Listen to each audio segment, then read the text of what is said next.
Meus irmãos queridos, que Deus nos abençoe. Uma nova oportunidade que estamos tendo nesta tarde, e isso nos deixa muito felizes por vê-los aqui mais uma vez no nosso espaço físico da Sociedade Espírita Paz, Amor e Luz, que nos recebe sempre com muito carinho, nos propondo a transferir para nós conhecimentos que nos remeta à área do espírito imortal, que analisemos, que observemos, que meditemos em torno das mesmas, para que, e isso é de capital importância, possamos fazer nesta existência muito promissora escolhas mais favoráveis.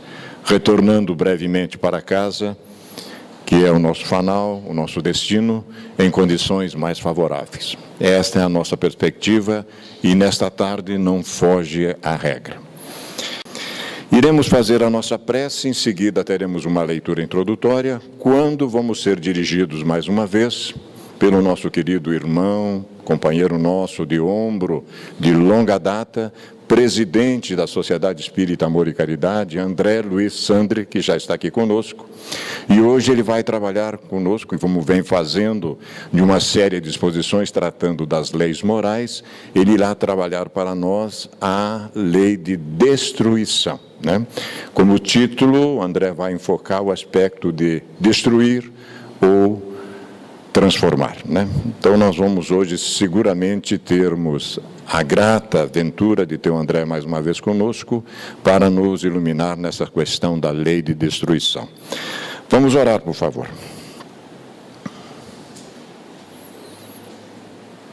Senhor da vida, filhos vossos que somos todos nós, projeção do vosso amor infinito, mais uma vez, aposto, estamos reunidos, imbuídos do melhor propósito possível, de assimilarmos questões concernentes a esta longa viagem que o espírito imortal desenvolve para atingir, enfim, o seu fanal, a plenitude que o aguarda há tanto tempo.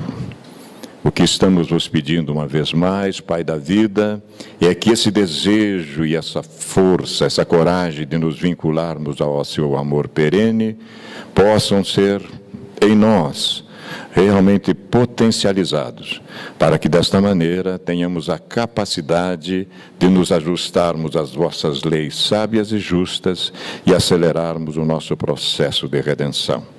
Que as vossas bênçãos recaiam sobre nós, que a vossa inspiração envolva o nosso André, para que a mensagem que ele irá compartilhar conosco guarde profunda ressonância em nossos corações. Que assim seja, Senhor.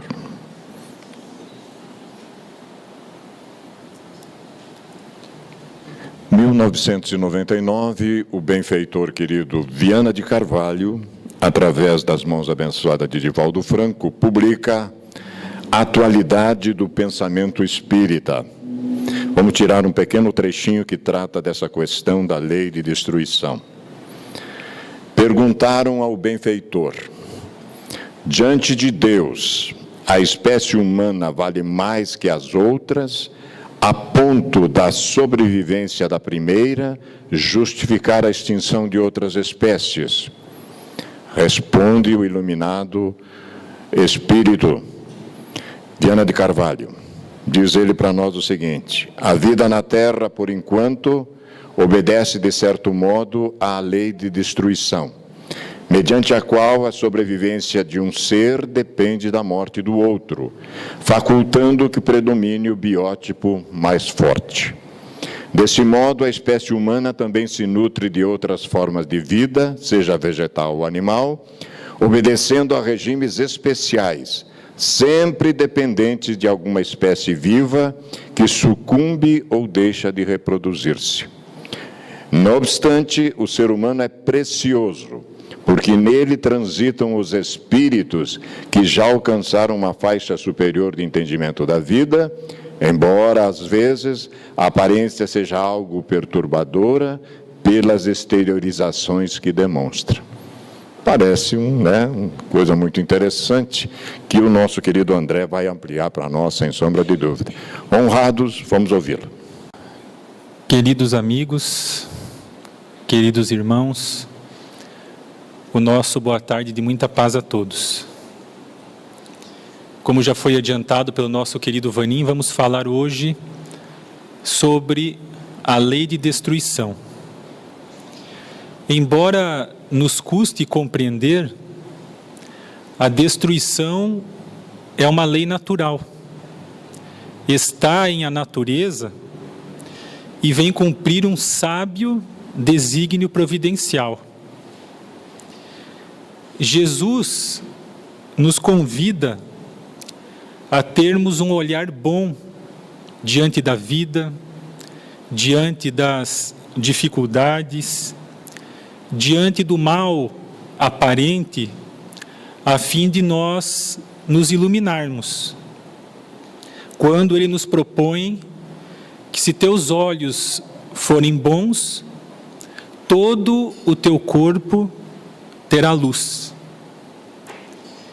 Quando nós compreendemos melhor as leis que regem o universo, a finalidade, o propósito, a causa que está por detrás das ocorrências, das situações, das mais diferentes circunstâncias, ter esse olhar bom se torna muito mais fácil.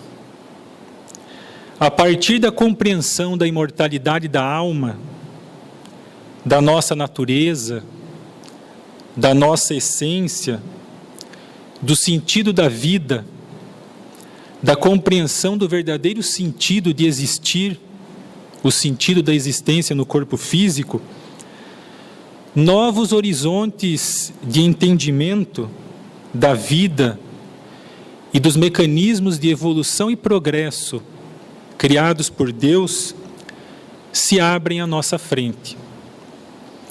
E é com base nessas considerações iniciais que nós queremos então refletir com Allan Kardec, na magistral obra O Livro dos Espíritos, na sua terceira parte, sobre a lei de destruição. No início, várias questões são submetidas aos espíritos venerandos com relação à lei de destruição, a fim de que nós possamos perceber a destruição necessária e quando essa destruição se torna abusiva. E a primeira pergunta que o codificador faz aos espíritos venerandos, como de costume ele faz também ao estudar as outras leis, é se é lei da natureza a destruição. Se a destruição é uma lei natural, se ela está em a natureza.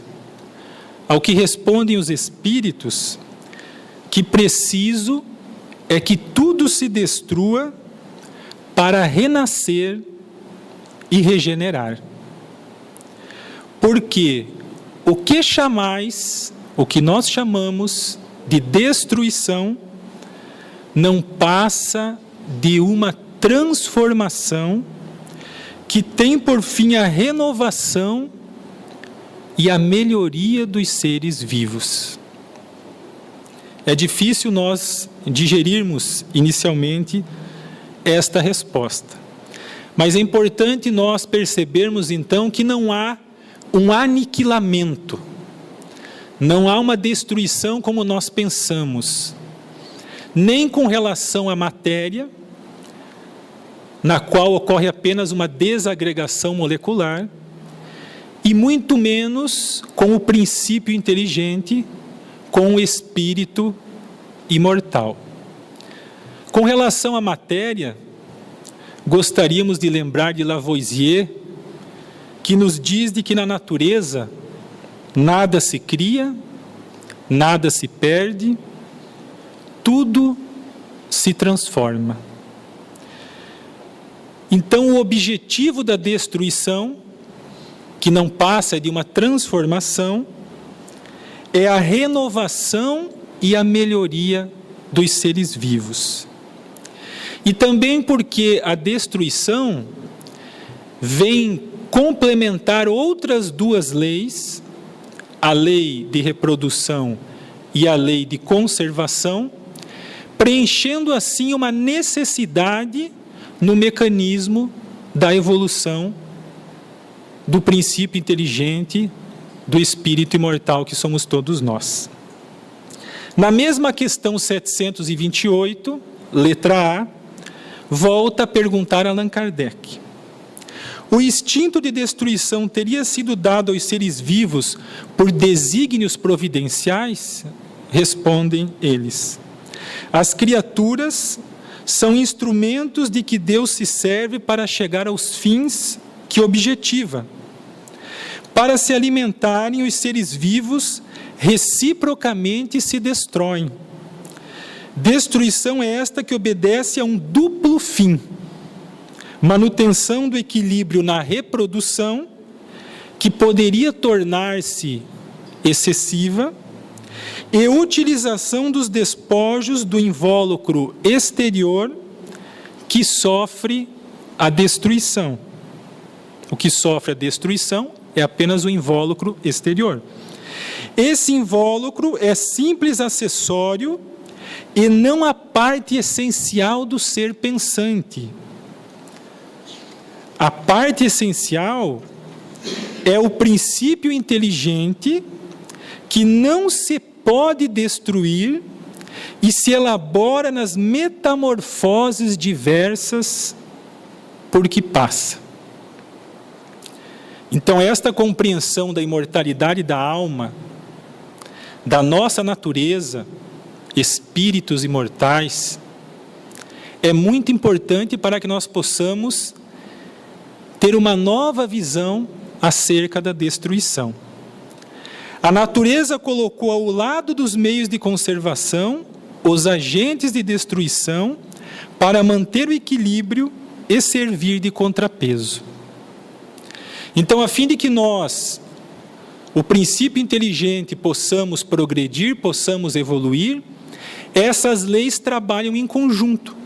A lei de reprodução, que possibilita com que esse espírito imortal encarne num corpo físico, essa lei de reprodução que possibilita a subsistência do mundo material, desse mundo corporal, a fim de que nós possamos aqui reencarnar, essa lei de reprodução que permite a manutenção e o aperfeiçoamento das raças, a lei de conservação, o instinto de conservação que Deus dotou a todos nós, os seres vivos, a fim de que nós pudéssemos manter a vida, porque a vida é importante, a fim de que nós possamos viver as experiências necessárias aqui no corpo físico, para que nós possamos progredir.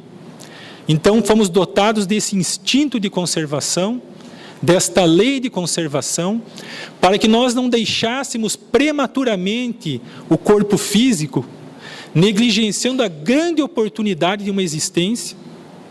Então, a lei de reprodução, a lei de conservação, e para que essa reprodução não fosse excessiva, para que haja um equilíbrio, há também uma lei de destruição.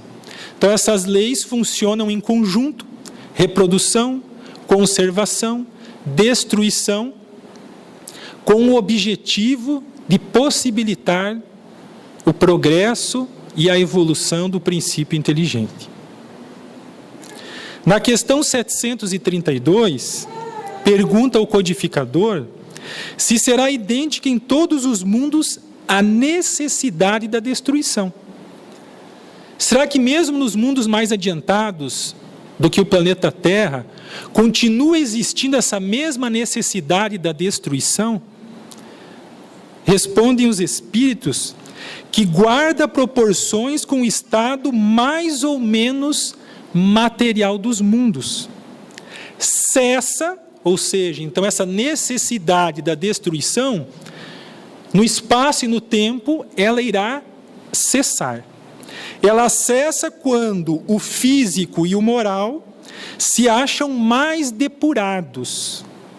E concluem dizendo que muito diversas são as condições de existência nos mundos mais adiantados que o vosso. Então, essa mesma necessidade da destruição que nós experimentamos aqui, neste mundo material, neste mundo de expiações e provas, nós não teremos essas mesmas necessidades nos mundos mais adiantados, a ponto de que, num determinado momento, isso irá cessar. Essa necessidade da destruição se enfraquece entre os homens da terra à medida que o espírito sobrepuja a matéria. Assim é que, como podeis observar, o horror à destruição cresce com o desenvolvimento intelectual e moral. Nos dias atuais, muitas coisas que nós vemos já nos chocam, e que antigamente, em que outrora isso não nos chocava com relação à destruição. Tudo é uma questão, então, de progresso intelecto-moral. Questão 734. Em seu estado atual, tem o homem direito ilimitado de destruição sobre os animais? Porque aqui ele está tratando da destruição necessária e da destruição abusiva. Então pergunta se nós temos direito ilimitado de destruição sobre os animais. Responde os espíritos que tal direito se acha regulado pela necessidade que ele tem, que nós temos, os homens, de prover o seu alimento, o seu sustento, melhor dizendo, e a sua segurança. O abuso jamais constitui um direito.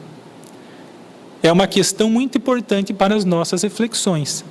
A destruição no limite do estritamente o necessário para que nós possamos nos sustentar e também com relação à nossa segurança.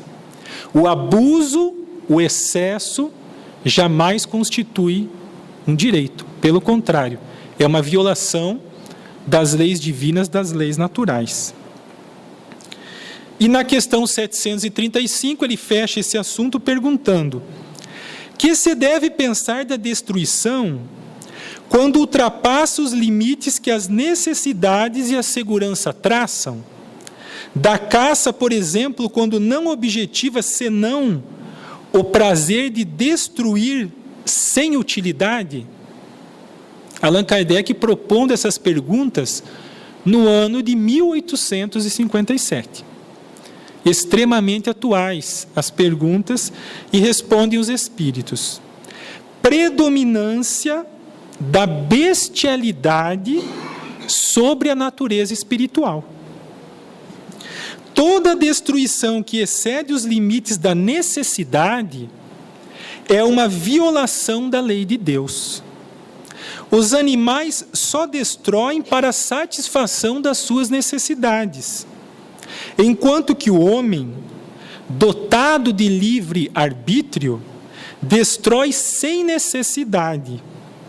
Terá que prestar contas do abuso da liberdade que lhe foi concedida, pois isso significa que cede aos maus instintos.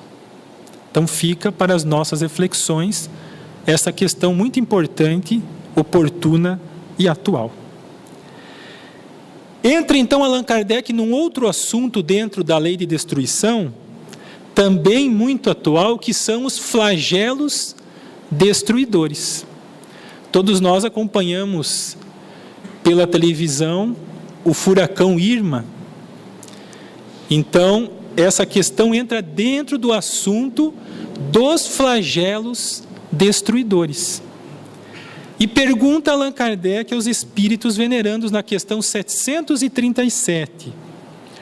Com que fim fere Deus a humanidade por meio de flagelos destruidores? Essas tragédias coletivas, o tsunami, essas desencarnações em massa, os terremotos, os furacões. Então vejamos o que nos falam os espíritos. Para fazê-la progredir mais depressa. Já não dissemos ser a destruição uma necessidade para a regeneração moral dos espíritos, que em cada nova existência sobem um degrau na escala do aperfeiçoamento? Para a regeneração moral dos espíritos. Esses múltiplos mergulhos na carne, eles promovem, de certa forma, um agitar na consciência.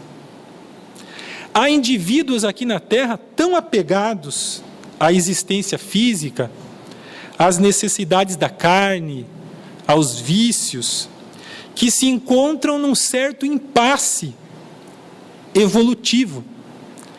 Precisam da experiência da morte do corpo físico.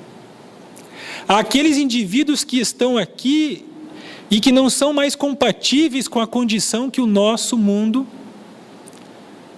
está se transformando, de mundo de expiações e provas para um mundo de regeneração. Por outro lado, há também espíritos desencarnados, infelizes e atormentados, para os quais a reencarnação é uma oportunidade abençoada.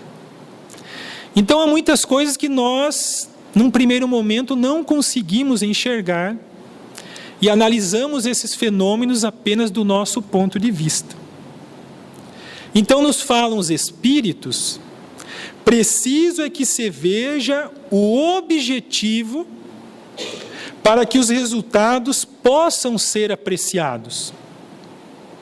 Somente do vosso ponto de vista pessoal os apreciais. Daí vem que os qualificais de flagelos, por efeito do prejuízo que vos causam.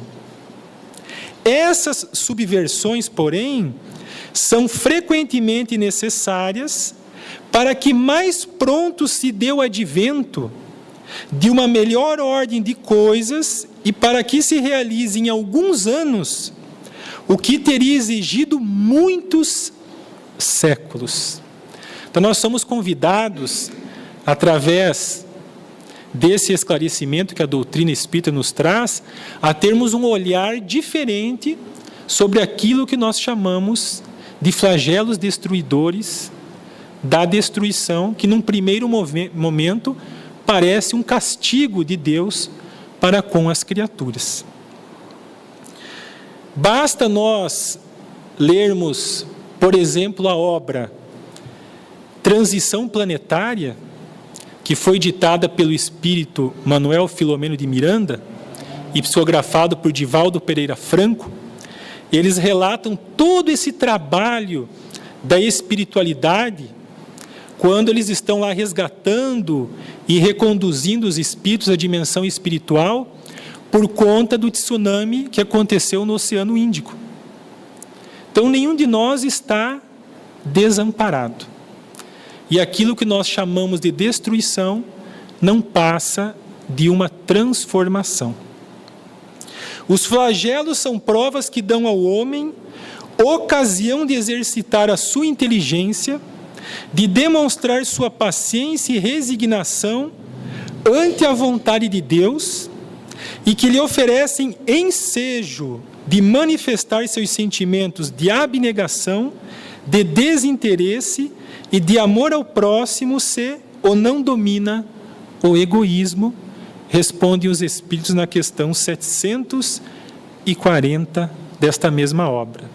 São provas no corpo físico que conduzem a um efeito moral. E a última questão que o codificador faz, a questão 741, é se é dado ao homem, ou seja, se é dado a nós, possibilidade de nós conjurarmos os flagelos que nos afligem, se nós evitarmos esses flagelos destruidores. Respondem os espíritos que em parte é, não porém como geralmente nós entendemos. Muitos flagelos resultam também da imprevidência do homem, nem tudo, digamos assim, que tem realmente uma origem como sendo um flagelo destruidor necessário. Muitas vezes são causados pela nossa imprevidência.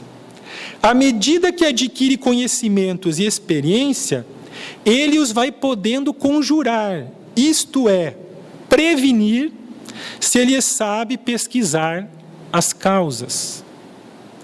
E Allan Kardec faz aqui uma nota muito interessante nessa resposta dos espíritos, nos dizendo assim, que na primeira linha dos flagelos destruidores, naturais e independentes do homem, que independem da nossa vontade, devem ser colocados a peste, a fome, as inundações, as intempéries fatais às produções da terra. Não tem, porém, o homem encontrado na ciência, nas obras de arte, no aperfeiçoamento da agricultura, nos afolhamentos e nas irrigações, no estado das condições higiênicas, meios de impedir, ou quando menos, de atenuar muitos desastres? É uma pergunta que ele nos faz. Vejamos que na medida que nós progredimos intelectual e moralmente, muitos deles nós temos condições de prevenir. Certas regiões outrora assoladas por terríveis flagelos, não estão hoje preservadas deles? Que não fará, portanto, o homem pelo seu bem-estar material, quando souber aproveitar-se de todos os recursos da sua inteligência e quando, aos cuidados da sua conservação pessoal, souber aliar o sentimento de verdadeira caridade para com os seus semelhantes? São questões para nós refletirmos.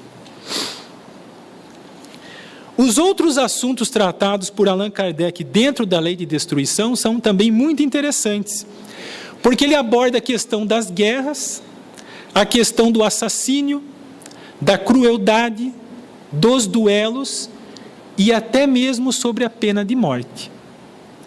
E estávamos nós raciocinando sobre o porquê do codificador abordar esses assuntos dentro da lei de destruição, e nós chegamos à conclusão interessante de que, quando nós estudamos essa primeira parte e observamos que, na verdade, a destruição que acontece é apenas com o invólucro material, com o corpo físico, o princípio inteligente, o espírito imortal jamais é destruído, nos parece que, a partir dessa constatação, nós poderíamos, de forma equivocada, pensar, então, que nós podemos, afinal de contas, destruir o outro, porque nós estamos apenas destruindo o corpo físico, não estamos destruindo o princípio inteligente, então nós poderíamos sair aí destruindo uns aos outros, que tudo estaria certo.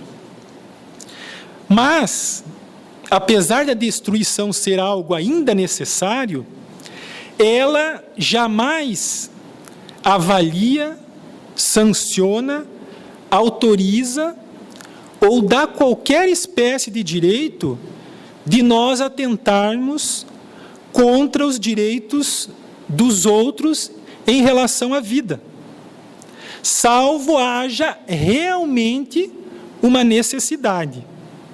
Daí o codificador, então, abordar essas questões para nos esclarecer nesse sentido. Com relação às guerras, é claro que de cada um desses assuntos nós estaremos apenas uma ou duas perguntas, mas nós deixamos o convite para que todos possam estudar na íntegra esses assuntos. Ele pergunta então na questão 742, que é o que impele o homem à guerra, que é o que nos leva à guerra. Respondem os espíritos: predominância da natureza animal sobre a natureza espiritual e transbordamento das paixões.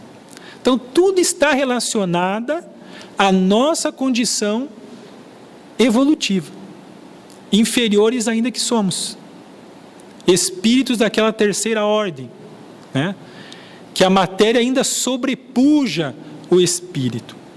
À medida que o homem progride, menos frequente se torna a guerra, porque ele lhe evita as causas, fazendo-a com humanidade quando a sente necessária. Mas será que a guerra é necessária em algum momento? Então, na questão 744, pergunta Allan Kardec: que objetivou a providência tornando necessária a guerra? Ela ainda acontece. Aconteceu muito outrora. E a resposta dos espíritos ela é curta. Que objetivou a providência tornando necessária a guerra? A liberdade e o progresso. Infelizmente, muitas vezes, a guerra se faz necessária. Se nós estudarmos a história, veremos que em muitos momentos ela se fez necessária para que houvesse realmente a liberdade e o progresso. Mas, complementam os espíritos dizendo que a guerra será abolida da face da terra quando os homens compreenderem e praticarem a lei de Deus. Nessa época, todos os povos serão irmãos. Entramos na questão do assassínio ou do assassinato. Questão 746. É crime aos olhos de Deus o assassínio? Se já é aos olhos dos homens, né? Imaginemos aos olhos de Deus. Mas respondem os espíritos: grande crime. Pois que aquele que tira a vida ao seu semelhante, corta o fio de uma existência de expiação ou de missão, aí é que está o mal. Então, o que nós comentávamos anteriormente, por mais que no momento que nós cometemos esse ato, nós não conseguimos destruir o espírito imortal, que sobrevive à morte do corpo físico e continua, nós estamos violando uma lei natural, uma lei divina, a lei de conservação. Estar aqui no mundo é muito importante, porque é através das experiências que nós vivemos no mundo que nós progredimos. Há todo um planejamento reencarnatório que é feito pelos espíritos para que nós possamos aqui estar, naquela cidade, naquela família, com aquele grupo familiar. Então, no momento que nós cometemos esse ato, nós estamos infringindo esta lei divina, esta lei natural, que é a lei de conservação. Estamos destruindo toda uma programação que foi feita, estamos postergando todas as possibilidades de evolução e progresso que aquele espírito tinha naquele momento. Então, é nesse sentido que nós estamos violando uma lei divina, uma lei natural. Portanto, grande crime é aos olhos de Deus o assassínio ou o assassinato. Mesmo em caso de legítima defesa, só a necessidade pode excusar o homem do assassínio perante Deus. Mas, desde que o agredido possa preservar sua vida, sem atentar contra a do seu agressor, ele deve sempre fazê-lo. E Deus sabe exatamente qual era a nossa verdadeira intenção, quais são os atenuantes, os agravantes, as circunstâncias que estavam ali envolvidas e o que se passava no nosso coração. Muitas vezes nós podemos enganar aqui a justiça da terra. Eu agi em legítima defesa. Mas Deus sabe exatamente qual era a nossa motivação naquele momento que nós cometemos aquele determinado ato. Qual era a nossa verdadeira intenção. O homem não tem culpa dos assassínios que pratica durante a guerra, quando constrangido pela força, mas é culpado das crueldades que cometa, sendo-lhe também levado em conta o sentimento de humanidade com que proceda. Então vejamos que tudo isso, na justiça divina, que é uma espécie de contabilidade, tudo fica devidamente registrado e contabilizado. Cada ato, cada pensamento bom ou mau, as situações, as circunstâncias, os atenuantes, os agravantes, para que realmente essa justiça funcione.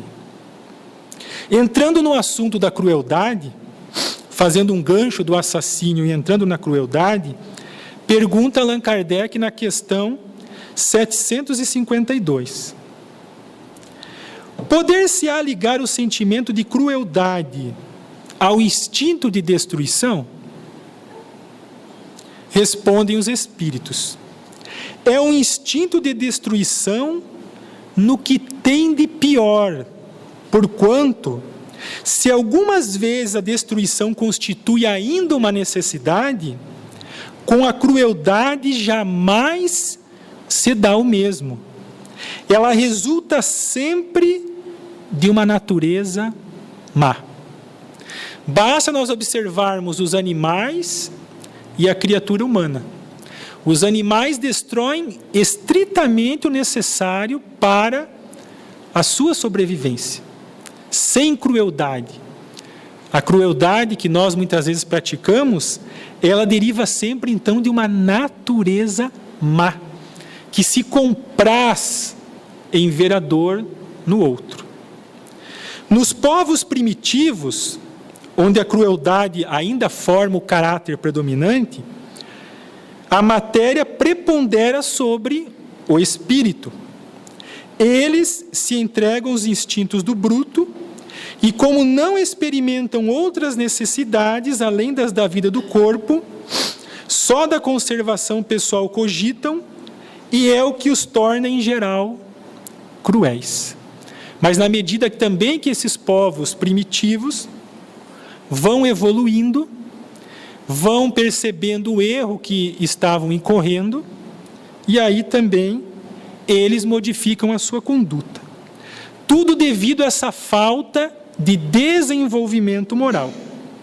É esse senso moral que existe como princípio em todos os homens, que os seres cruéis fará mais tarde seres bons e humanos. Com relação ao duelo, pergunta o codificador na questão 757. Pode-se considerar o duelo como um caso de legítima defesa? Essa questão do duelo ela é muito interessante, porque muitas vezes nós poderíamos pensar que, afinal de contas, era legítima defesa. Mas os espíritos vão derrubando esses pensamentos equivocados. Então eles nos dizem assim: não. É um assassínio, é um costume absurdo, digno dos bárbaros. Com uma civilização mais adiantada e mais moral, o homem compreenderá que o duelo é tão ridículo quanto os combates que outrora se consideravam como o juízo de Deus. E na questão 758, dentro ainda do duelo, Allan Kardec volta a perguntar: poder-se-á considerar o duelo como um assassínio por parte daquele que, conhecendo a sua própria fraqueza, tem quase certeza de que sucumbirá? E eles respondem: é um suicídio. Então o duelo não existe alternativa, porque nós sabemos que um dos dois irá desencarnar. Então, ou eu estou me suicidando, ou eu estou cometendo um assassinato. Não existe justificativa. Então, na questão 758, letra A, pergunta: e quando as probabilidades são as mesmas para ambos os duelistas, haverá assassínio ou suicídio? Um e outro. Em todos os casos, mesmo quando as probabilidades são idênticas para ambos os combatentes, o duelista incorre em culpa, primeiro porque atenta friamente e de propósito deliberado contra a vida de seu semelhante, depois, porque expõe inutilmente a sua própria vida, sem proveito para ninguém. E a última pergunta que nós trouxemos para as nossas reflexões é com relação à pena de morte. a questão 760 do Livro dos Espíritos. Desaparecerá algum dia da legislação humana, porque nunca fez e fará parte da legislação divina, a pena de morte? Respondem os Espíritos. Incontestavelmente desaparecerá, e a sua supressão assinalará um progresso da humanidade. Quando os homens estiverem mais esclarecidos, a pena de morte será completamente abolida da terra. Não mais precisarão os homens de ser julgados pelos homens. O verdadeiro tribunal está na nossa consciência. Refiro-me a uma época ainda muito distante de vós, infelizmente. Nós queremos concluir a nossa exposição com a leitura de uma mensagem do livro Leis Morais da Vida, ditado pelo espírito Joana de Ângeles, psicografado por Divaldo Pereira Franco, a mensagem intitulada Eles Vivem.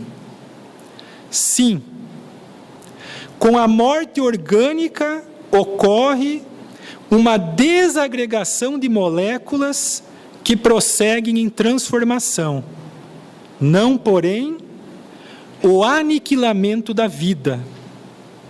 Desintegra-se a forma, todavia, não se dilui a essência.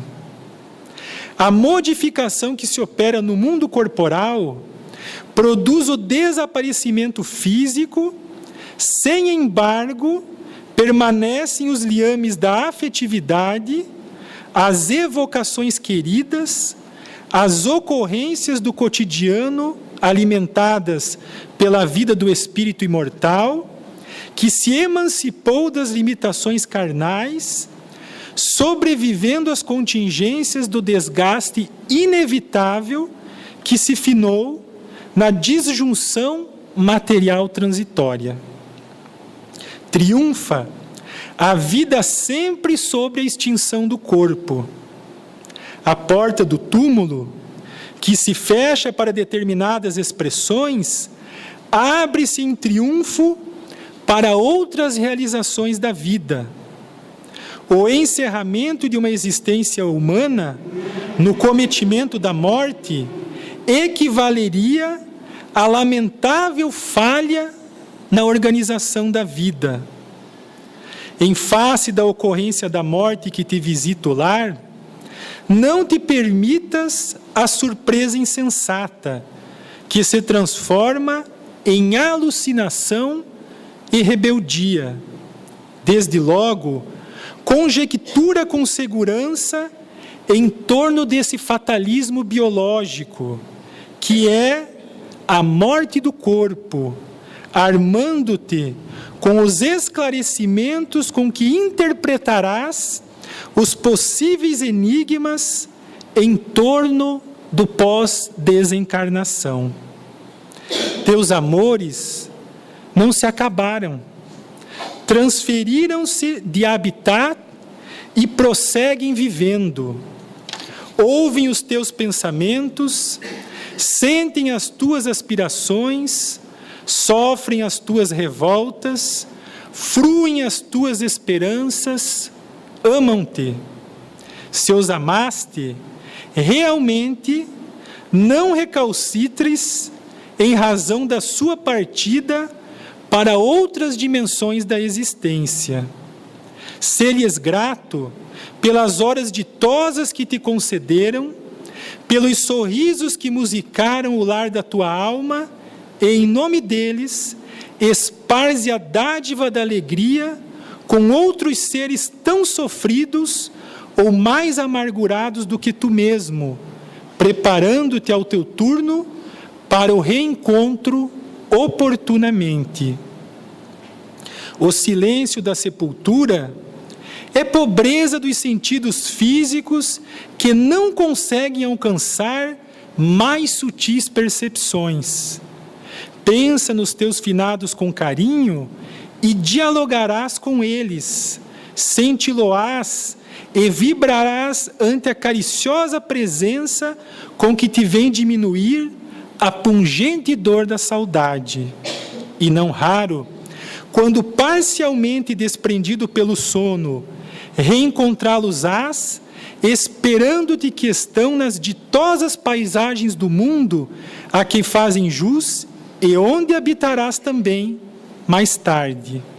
Se, todavia, não conseguires o medicamento da esperança na hora grave da angústia, ora, deixa-te arrastar pelas vibrações sublimes da prece, de que serás lenificado e confiante para concluires a própria jornada, lobrigando a libertação a que aspiras, em forma de plenitude junto aos que amas e te esperam na vida verdadeira. Essas seriam as nossas considerações sobre a lei de destruição.